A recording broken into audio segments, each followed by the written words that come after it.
Hi, my name is Angelica, and thank you for joining me at the writer's table with This is Improv.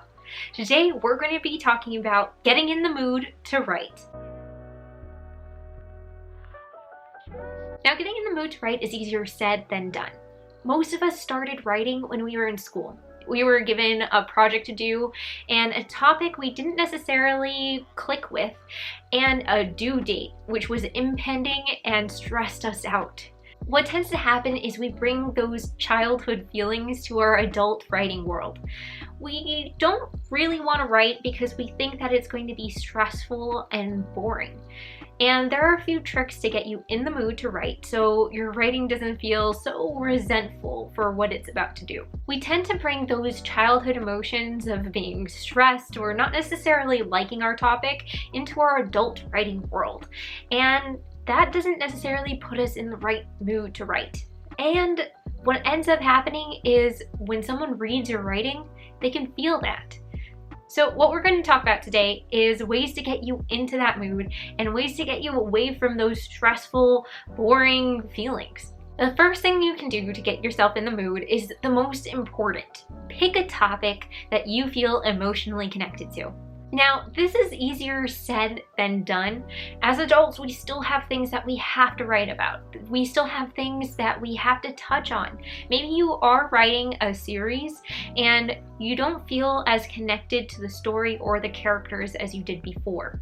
So how are you going to get out of that? What I urge people to do is find something within that topic that really interests you and focus on it. So let's say you're talking about a person and this person is known for making macaroni and cheese.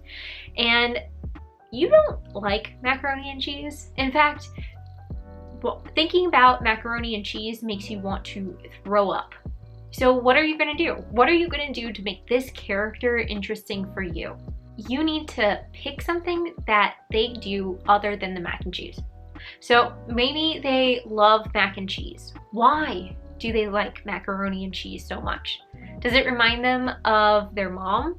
Does it remind them of watching TV at home as a kid, getting out of the pool and having lunch ready for them nice and hot? Just craft macaroni and cheese. And you don't necessarily connect with the macaroni and cheese, but maybe you connect with the love that that character has for their mom. Or maybe you have a connection to the physical activity that they were doing prior to eating the macaroni and cheese at home.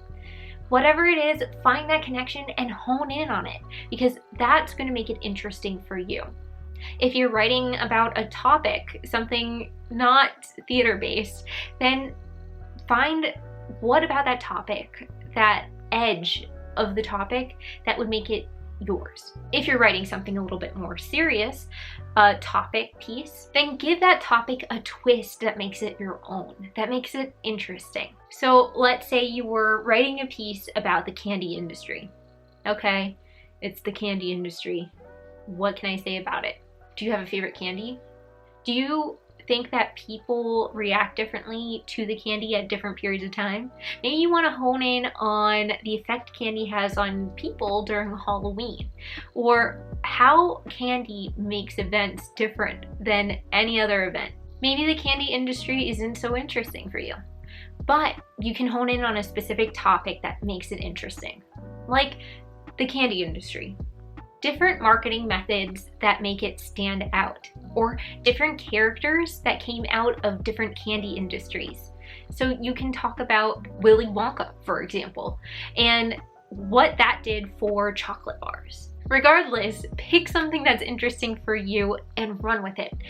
That's going to set the mood for the entire piece that you're writing, and it's going to show when people read it. Another thing you can do to set the mood while you're writing is make sure that you're literally in the mood to write, because your attitude, your personality is coming out in your writing all the time. I'm sure that you notice when you're writing something that's been done over a period of time, maybe a portion of your writing from Monday sounds a little bit more tired than something that you wrote on Friday. And Friday sounds excited, full of energy, whereas Monday is full of spelling errors and a little lopsided. And that's okay. You don't always have to be in the mood to write, but be aware that your mood does affect what comes out. It affects your product. Now, some things to help you get into that mood can be found in one of our previous videos about finding your perfect writing space. And that's going to help you develop your space and get into that nice, serene mood to get writing and have fun with it. And if you have any more questions about how to get into the mood for writing, make sure to comment below and I will answer your questions. We also have classes for groups and private classes to accomplish your personal writing goals. Just send us a message at info@thisisimprov.com and we'll be happy to have you join in. And if you're looking for something to get you into the mood to write, we have an awesome podcast called This Is Legends of Yesterday, where we get into the history, mystery, and spooky things that happen in Florida. Also, while you're here, look below for some things that are happening in your area and ways that you can help.